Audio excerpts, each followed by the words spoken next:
Hello everyone, आज के video में लेमिस थ्योरम ये टॉपिक का 15th प्रॉब्लम स्टडी करेंगे।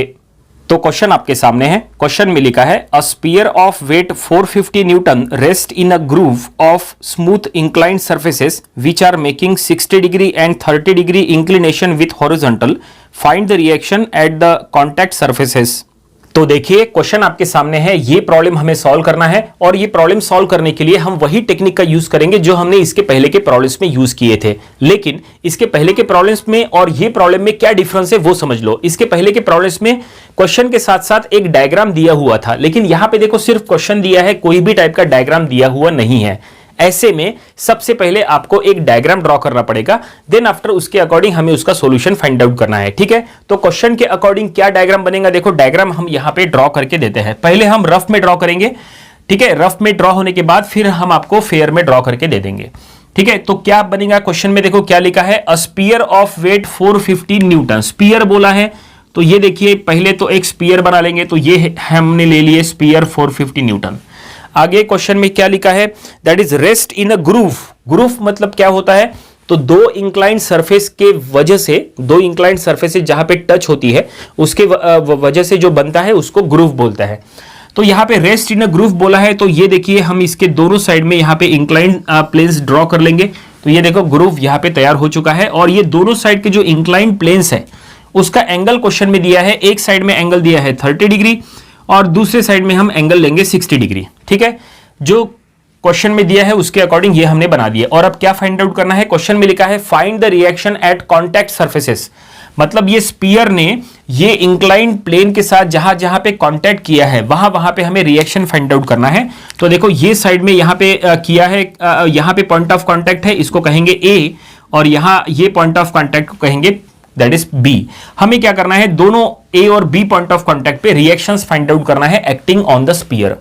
समझ में आया? तो चलो अब हम इसका यहां पे सॉल्यूशन बनाएंगे। ये हो गया रफ डायग्राम जो क्वेश्चन में दिया है उसके अकॉर्डिंग। अगर एग्जाम में डायग्राम नहीं दिया है तो आपको इस तरह का डायग्राम ड्रॉ करना चाहिए। और अब सॉल्यूशन यहां पे फाइंड आउट जो हमें करना है वो कौन से मेथड से सॉल्व करना है, क्वेश्चन में दिया हुआ नहीं है। देखो क्वेश्चन में कहीं पे भी ये नहीं लिखा है कि solve this problem by equilibrium या solve this problem by Lami's theorem. Question में लिखा है क्या? नहीं, एग्जाम में ये ऐसा ही आया। तो आपको डिसाइड करना है कि इसको इक्विलिब्रियम से सॉल्व करना है या लेमिस थ्योरम से। ठीक है, तो चलो यहां पे हम सबसे पहले इसका फेयर डायग्राम बना लेते हैं। तो ये देखिए हमने फेयर डायग्राम बना लिए हैं। यहां पे आप देख सकते हैं जो राइट साइड में जो एंगल है वो कम है, इसलिए ये सरफेस थोड़ा सा नीचे है, और इधर का एंगल ज्यादा है इसलिए ये सरफेस ऊपर है। ठीक है, 450 न्यूटन का स्फीयर। और अब हमें इसको सॉल्व करना है। तो जैसा हमने थोड़ी देर पहले कहा था कि इक्विलिब्रियम कंडीशन या लेमिस थ्योरम, तो इक्विलिब्रियम कंडीशन मतलब क्या है, इक्विलिब्रियम कंडीशंस माने summation of F of X, summation of F of Y, summation of moment. ये तीन कंडीशंस का यूज करके जो सॉल्व होता है उसको बोलते हैं बाय यूजिंग इक्विलिब्रियम कंडीशंस। और दूसरा होता है बाय लेमिस थ्योरम। तो हम इसको लेमिस थ्योरम से सॉल्व कर सकते हैं या नहीं वो डिसाइड हमें करना पड़ेगा। वो कैसे डिसाइड करेंगे, तो उसके लिए सबसे पहले हम यहां पे ये स्फीयर का एफबीडी बनाएंगे। एफबीडी यानी फ्री बॉडी डायग्राम। जब तक आप एफबीडी नहीं बनाते तब तक आप ये डिसाइड कर नहीं पाओगे कि इसको इक्विलिब्रियम से सॉल्व करोगे या लेमिस थ्योरम से। तो हम यहां पे लिख लेंगे एफबीडी ऑफ स्फीयर। तो ये स्फीयर का एफबीडी ड्रॉ करने के लिए सबसे पहले स्फीयर ड्रॉ करना पड़ेगा। तो ये देखो ये हमने ऑलरेडी एक स्फीयर ड्रॉ करा के रख दिया है। और अब एफबीडी बनाते समय हमें सबसे पहले स्फीयर का वेट शो करना पड़ेगा। तो ये हम सबसे पहले स्फीयर का वेट शो करेंगे। वेट हमेशा सेंट्रली वर्टिकली डाउनवर्ड शो करना होता है, 450 Newton.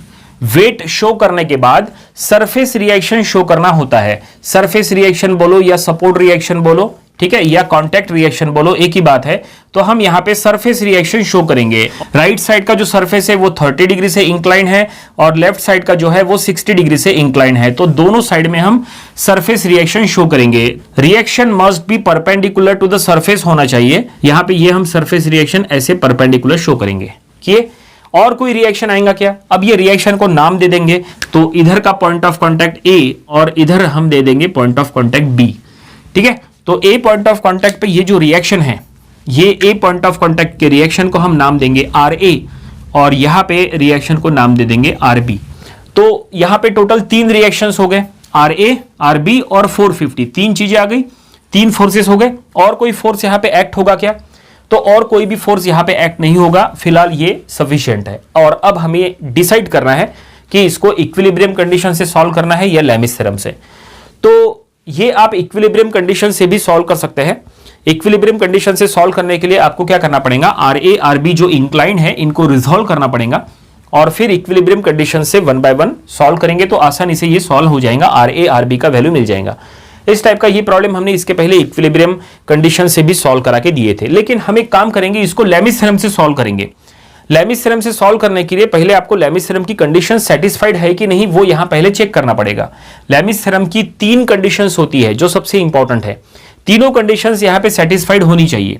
Condition number 1, there must be 3 concurrent forces, 3 concurrent forces होना चाहिए। तो बिल्कुल यहां पे 3 कॉन्करेंट फोर्सेस है, आर ए आर बी 450, और ये तीनों जो है वो कॉन्करेंट है, वो हम चेक कर लेंगे। देखो तीनों जो फोर्सेस है वो स्पीयर के सेंटर से पास हो रहे हैं, ठीक है, इसका मतलब they are the concurrent forces.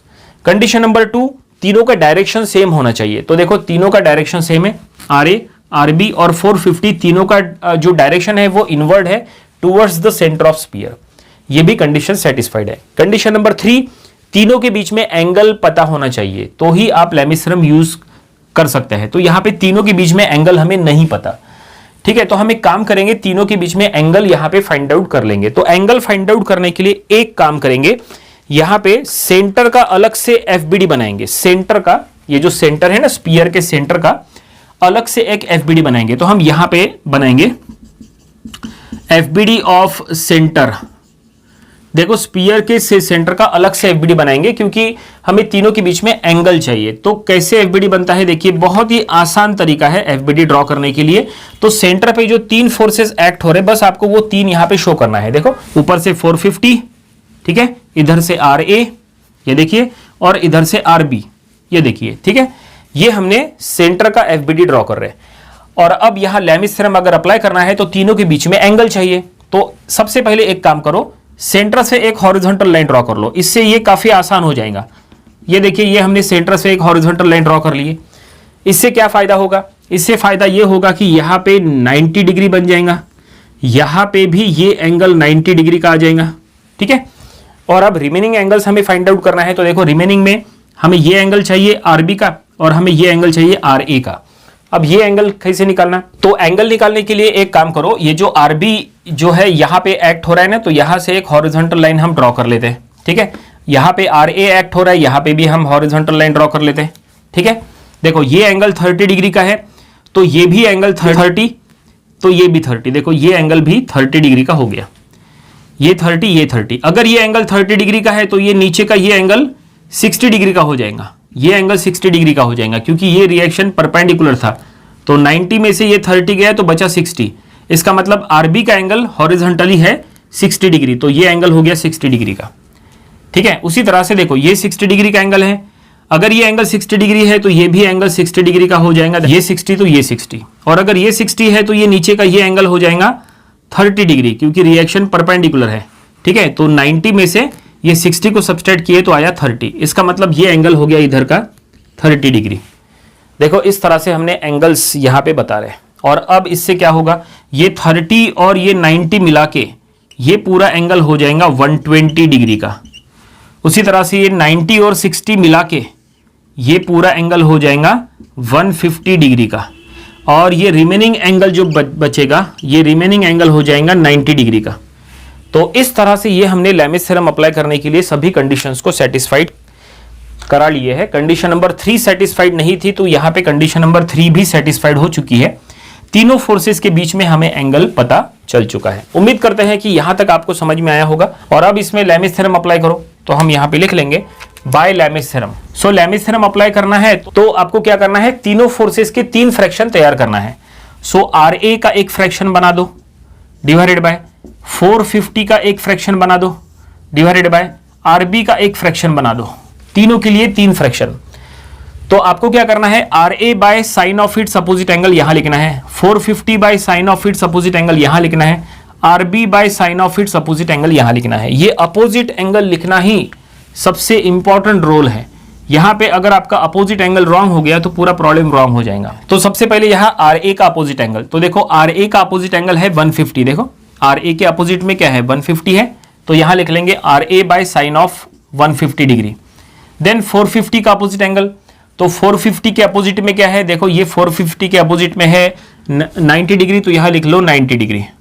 और आरबी के अपोजिट में क्या है, आरबी के अपोजिट में है 120 डिग्री। तो ये देखिए हमने पूरा ये इक्वेशन बना लिए है बाय लेमिस थ्योरम। और ये जो 3 फ्रैक्शन है, अब इसमें से 2-2 फ्रैक्शन यहां पे ले लो और आपको R A R B find out करना है। तो पहले 2 फ्रैक्शन हम ले लेंगे, इससे आपको आर ए का वैल्यू मिल जाएगा।